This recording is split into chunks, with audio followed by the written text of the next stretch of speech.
So Zeco and I met.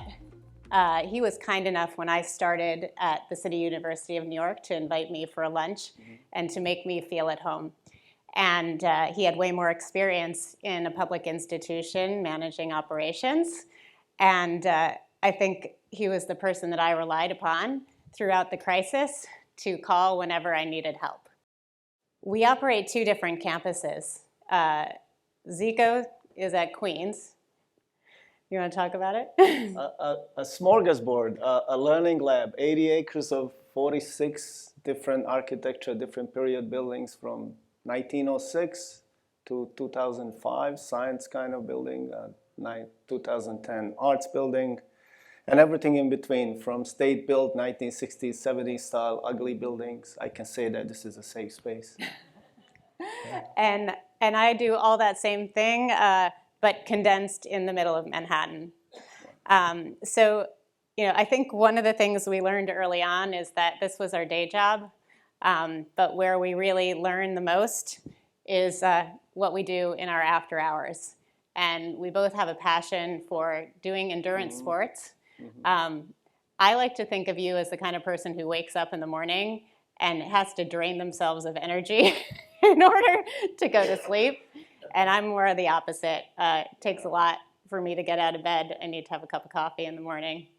And what's amazing to me, I have always been in one mode. I grew up playing water polo, transitioned to soccer in the United States. I was too old when I was in community college to get into the water polo team. I wiped my tears off. I said, I need something. So over the years, I realized what that something was. The athletic side, what my go-to, my spiritual temple has been that, because that gives me consistency, that gives me that time alone and gives me the reset. And it also is reaffirming in terms of potential inside, because we'll transition to the story how this relates to the workplace, but it is really having that capacity and that well of energy, inspiration for everybody around us. And that's how I fell into Spartan after soccer. So your work is really all about teams, and I compete in Ironman races. I do the 70.3 distance, which is a 1.5 mile swim, a 56-mile bike ride, and a half marathon. For me, that's a big stretch goal. And I think I got into this sport because I always needed a big, audacious goal to get myself motivated to do anything. When I first started in architecture school, we were in a big studio, and my professor came up to me and said, make no little plans. And I didn't really know what that meant, but many of you know it's a Daniel Burnham quote, make no little plans because they have no power to inspire men's souls. And I think I really need that thing that inspires me to push myself a little bit more, and then also to push teams. So how did you get into doing these Spartan races? So fell into my first race came by the water cooler conversation at the workplace. A couple of colleagues from project management, a couple of lawyers, some business directors, and one or two of them ran a race in the past. Anytime I hear something as a collective or team endeavor or something to do, hands go up. Says, Zeco, you play soccer, you used to do this, you jump off the cliffs, do crazy things. How about running up the mountain? I haven't tried that. What I realized after that first trip, that was probably the longest race because it took us forever. And the whole point is that you haul each other over the line. You literally help each other. Not many people in that group are athletes in general. That was just the point that anybody can do it. It took us about 6 hours down the mountain, including removing a broken nail from one of my female lawyer team members, because it was a lot of stubbing of your toes, everything nobody's ever accustomed to. But once we got off the mountain and we had a dinner in a restaurant nearby, the whole idea of what that meant for us as a collective experience was far transcending the work.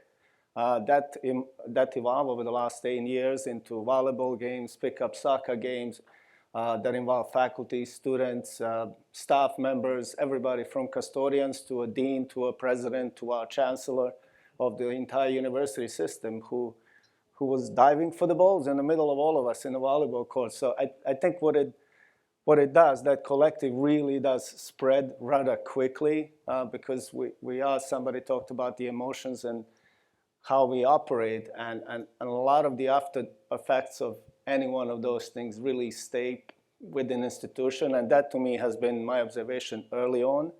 And again, I talk about that collective well of energy, empathy, and spirit in the room that is needed. We all talk about obstacles in higher ed from a resource point of view. And great presentation before how much it took to get to the point that you did to celebrate the milestones. And the fact that people don't question 90 days, they own the story. So a lot of that has been proven to me again and again. Yeah, and the parallel between buildings and bodies for me is so clear because, you know, we spend so much energy designing, constructing buildings, and as soon as they're up, they start to disintegrate, right? And, you know, if you've hit 40, you know that our bodies also start to disintegrate from the moment that we're born. And so for me, you know, I really needed to learn how to train. And I found that the lessons that I've learned from training, which is very different than, you know, both just doing a workout every day or just showing up to the office every day, that like training is a lifestyle. And when you train and you train smart, you can figure out how to not burn yourself out and you can figure out how to go long. And I can't tell you, the lessons that I learned from training are really what got me through this period of COVID, and, you know, and continue to help me to think about how to sustain myself and how to sustain my team without hitting that wall.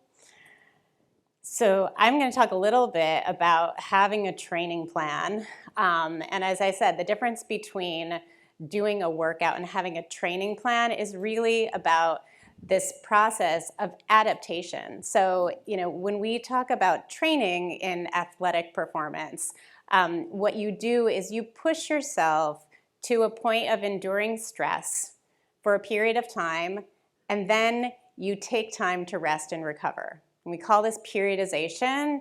And as you can see, like periodization happens in a week, it can happen in a month, it can happen over a year. So I don't train all year long. I might do activities throughout the year, but I really have a focused 9-month training period, and I have an off season. And I hope we'll hear from Mike Richter a little bit later about like what a true athlete does. But for me, this is the way that I structure the ability to improve. And I can tell you that when I wasn't doing this kind of focused training plan, when I was just trying to like pretend I'm Zeco and I didn't have the fitness level that he did, but I was really trying to push myself to do these extraordinary athletic feats, I had trained for a 70.3 Ironman. I had completed that. I had done a series of other races, and I still felt like I had energy in my tank, right?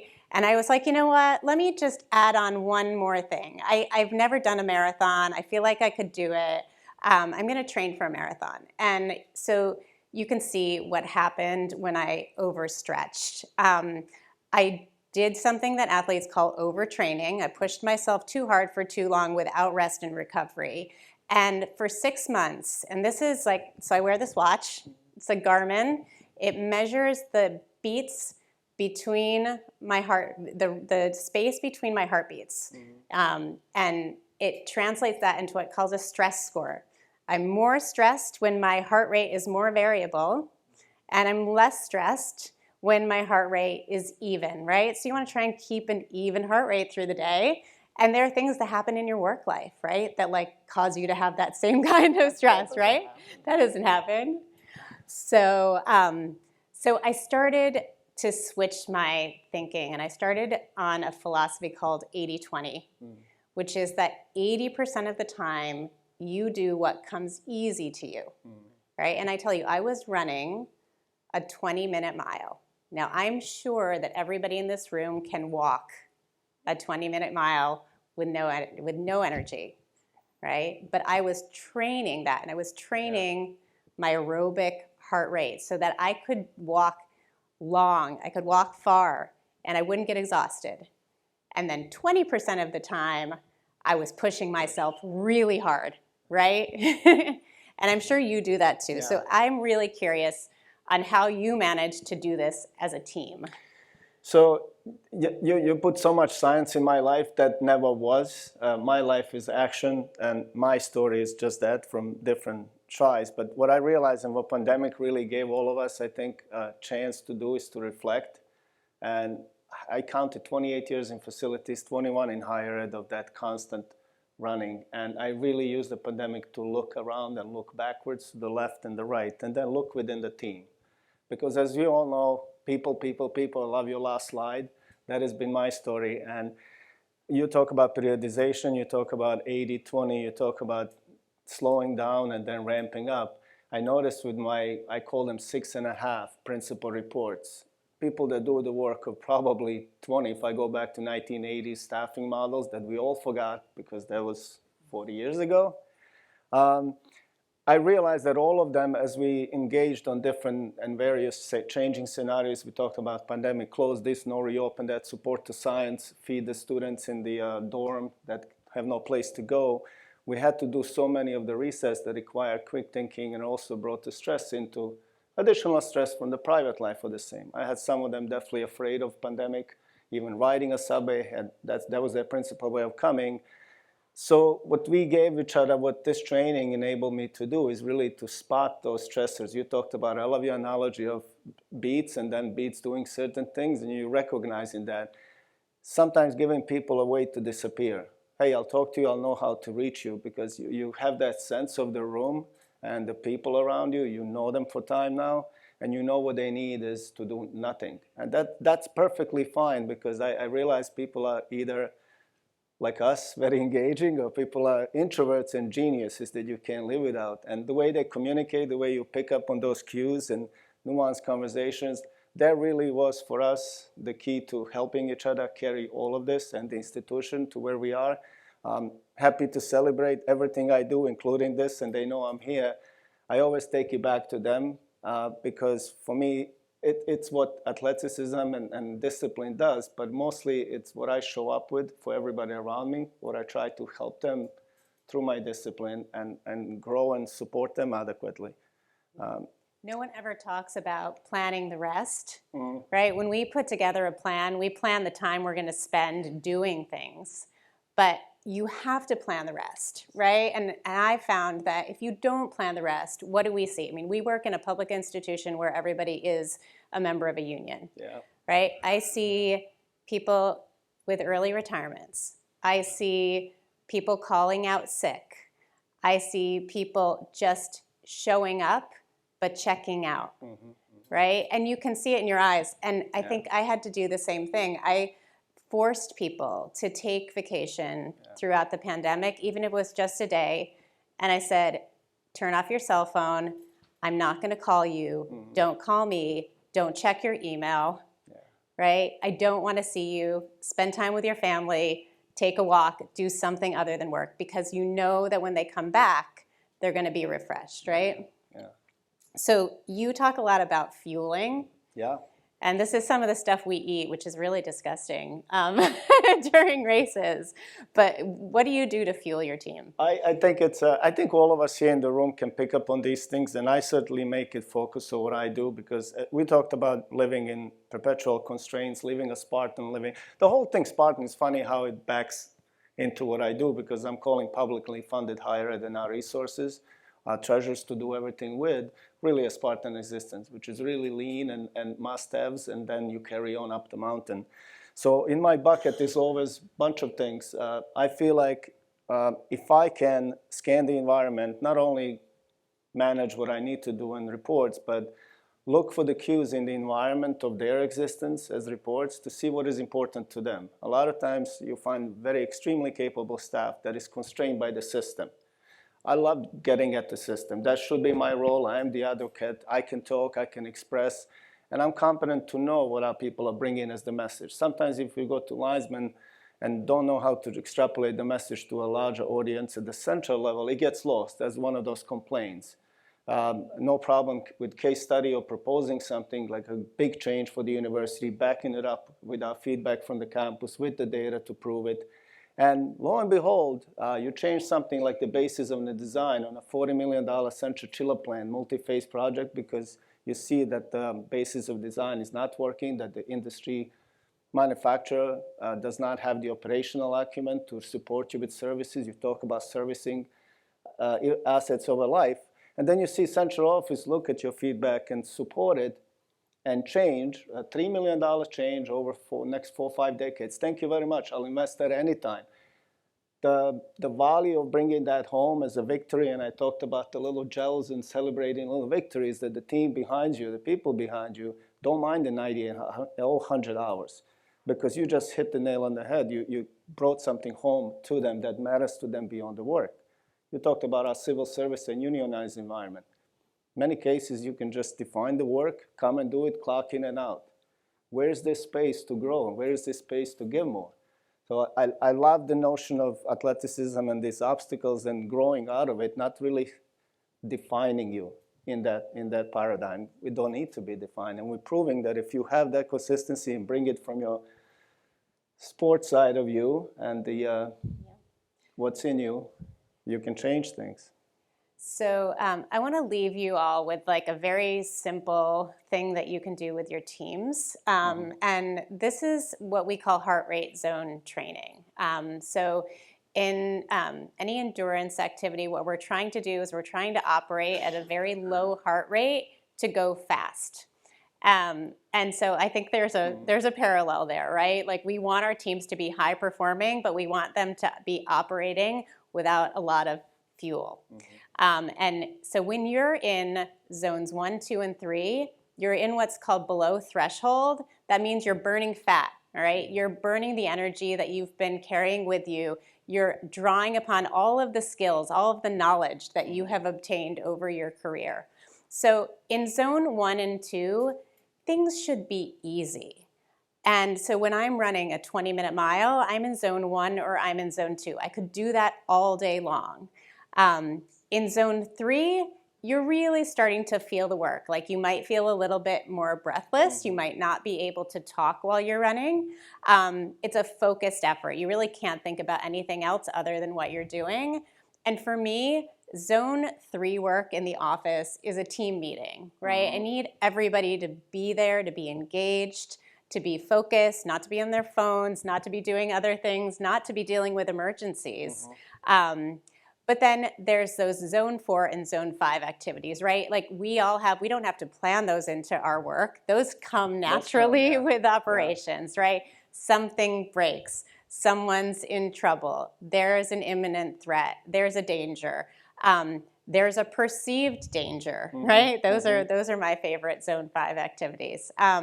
So, for me, and everybody has different zones, right? Like my heart rate zones are totally different than yours.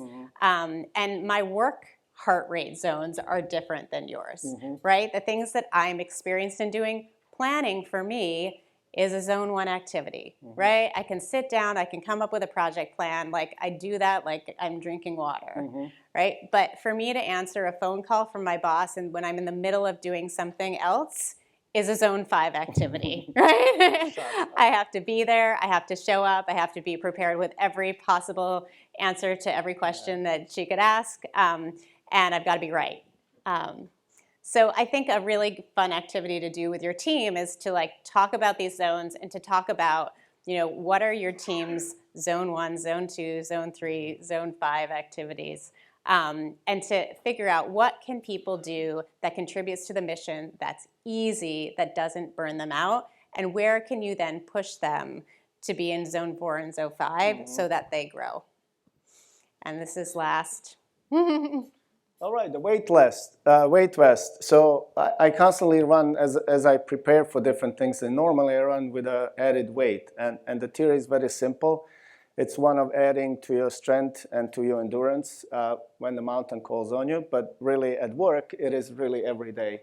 And where that manifests is directly with key reports and people that you look at as yourself, as a lifetime learner. I realize that what I do a lot of times is doing, but if there is no learning connecting to it, then it's really not growing. So I look at my reports as professional colleagues, and I look at the email that starts something that could be a growing experience. And it could be a difficult conversation or a crisis that requires that direct report in his or her capacity to handle it. A lot of times the tendency is if your competencies aren't there, if that strength is not there, and go back to the vest theory, you tend to shy away and punt it to the higher up. And So what I do, and where this West theory and the strength comes from, I try to share that strength by way of being there. If there is Lori, being there with Lori, taking on the crisis or the email with some other department or another entity, but in a way that Lori comes out of it as the person for the next crisis that that party or the person or the group talks to, because we go through a couple of scenarios of what Lori should have answered and done about it in a way to help her articulate it by looking at her side that maybe isn't landing itself yet for her to do that and saying it's okay. If you could just add this to your reply, it would really close the loop for the person and kind of clarify the issue. When I see the email from Lori in this scenario coming, and then the dean or somebody saying, oh, thank you, names the person, I have now closed the loop. Beyond closing the loop, that dean is going to go to my direct reports next time. So in a way of sharing this strength and carrying this load, I'm aware that that load needs to be in me. I need to be able to give it for the people to receive it. And I always have that in mind that when I'm running, when I'm preparing for not only the workplace, also for my family. We all role models, and there's a lot inside. If you reach in, if you stay consistent, there's a lot that we share, and I'm happy and grateful to share it every day. So thank you for having us today, and we'll talk more later. Thank you.